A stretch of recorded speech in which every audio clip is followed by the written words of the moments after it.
something physical where you're able to be in your body and stick with the discomfort, and it gives you this emotional resilience that transfers to every area of your life.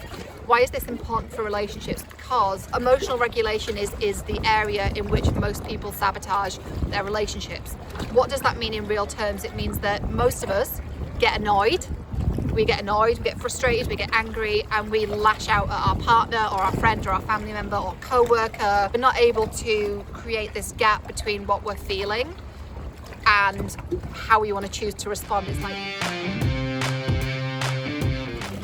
hey everyone, Cheryl here. How are you? I hope you can hear me above the waves that are splashing against the dock that I'm sitting on, the jetty that I'm sitting on. So I wanted to talk to you today about emotional regulation and what I do to regulate my emotions. So when we have a trauma history, as I do, as you may do, what can happen is we can get really dysregulated. And what dysregulated really means is that we start to feel what we felt when we were traumatized. Right? Something happens and it triggers us, and we remember what happens, but it's not conscious. We get the feeling of it, right? So we get the feeling of it, and it's called an emotional flashback. So when that happens, sometimes we're not sure that it's happened. We just know that we feel bad, and it's difficult to put words to how we're feeling when we get these flashbacks, because we can't say, oh, I feel angry, I feel scared, I feel this, I feel that, because it feels deeper than that.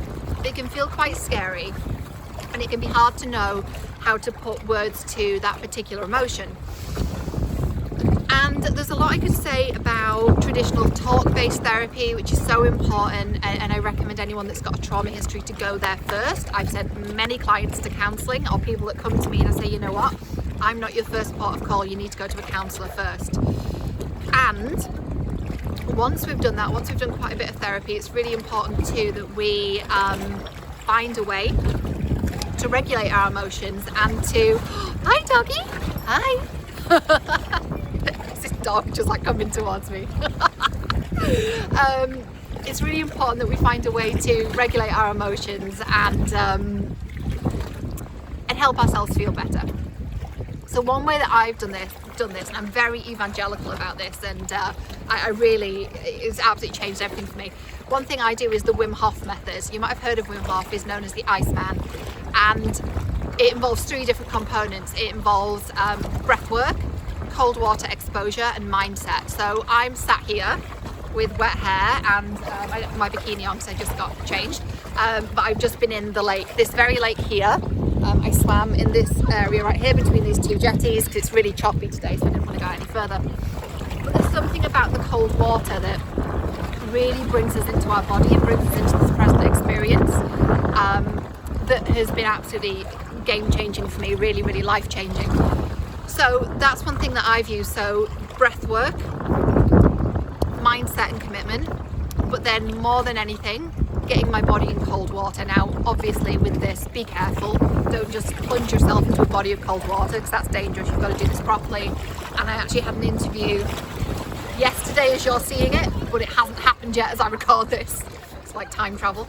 I'm talking to Will Van Zyl, and he is an actual Wim Hof instructor, and he can speak to this in a lot more detail. So hopefully by the time you see it, I'll have the replay up and you can go watch that. But the reason this is so healing for those of us that have trauma, and the reason that for me it's been more powerful than talk-based therapy, again, go to talk-based therapy first so you can unpack it and understand it. We need to understand it as well, and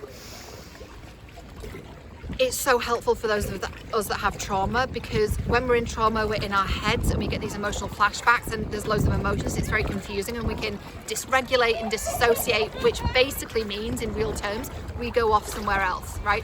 We go off to another place and we're not present, we're not in our experience.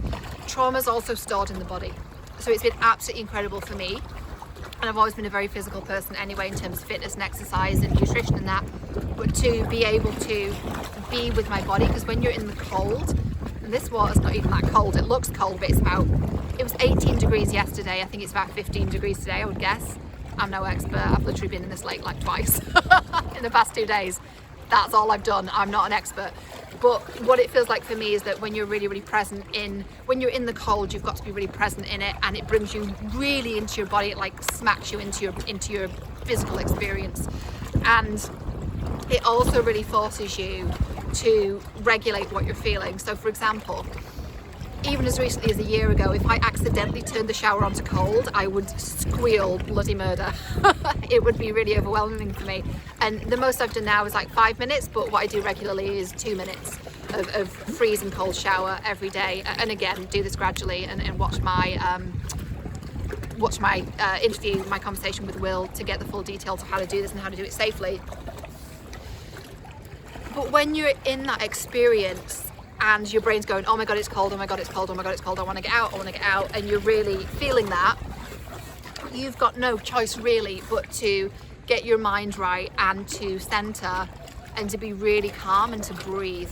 And it feels to me like it's this perfect metaphor for life, in that there's going to be things that feel uncomfortable, right? There's going to be things that don't feel good, and I think life is a beautiful thing. Oh my gosh, it's just started raining out of nowhere.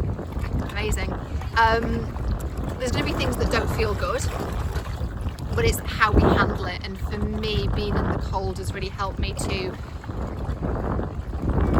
better build this resilience to things that feel uncomfortable. Because when you're in a cold shower, like, it's not gonna hurt you. Again, do it safely. Let me stress that. But it's not gonna hurt you. It just feels really uncomfortable, right? And it builds up this emotional memory where we're able to come back to it during the day, and it becomes a practice too. Like, I do it every day, and so it becomes something that is easy for me, and I'm better able to deal with things that happen out of nowhere, like the rain coming in from the side right now. Wasn't planned, but here we are. In fact, I thought the view was going to be beautiful today, and it looks rubbish. Maybe I'll do this video again when it's sunny one day. But what that's done for me, and look, you'll have to find out what it is for you. Maybe it's not the Wim Hof Method, maybe it's something else, but something physical where you're able to be in your body and stick with the discomfort, and it gives you this emotional resilience that transfers to every area of your life. Why is this important for relationships? Because emotional regulation really is the key to successful relationships. There's a lot of other keys as well, but emotional regulation is the area in which most people sabotage their relationships.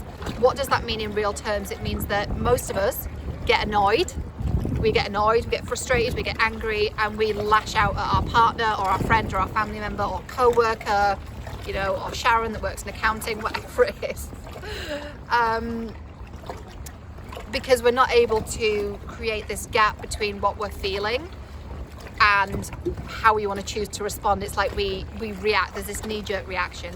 And when we're able to practice being in the cold, or do whatever it is for you, whatever physical exercise, movement, experience works for you, we're able to create that gap, just like we would in the cold. We're able to go, okay, this is uncomfortable. I'm just going to sit with that for a second and choose how to respond, instead of just going, Sharon, you're an asshole, or whatever it might be. So, what this is called as well, or what I've come to realize it is recently, is somatic healing, which is healing the trauma that's stored in the body. That's what it feels like for me. So I am going to return to the car. I'm going to have my lunch, and I'm going to get warmed up, and I really hope that helps you. Let me know in the comments below if you've ever tried the Wim Hof Method, if you have ever been curious about it, and let me know what you've tried to really get yourself back in your body, and that's really, really helped you. I'd love to hear about it, and I'm always open to new physical things that I can try, so let me know. Mwah! Sending you so much love, and I'll see you next week.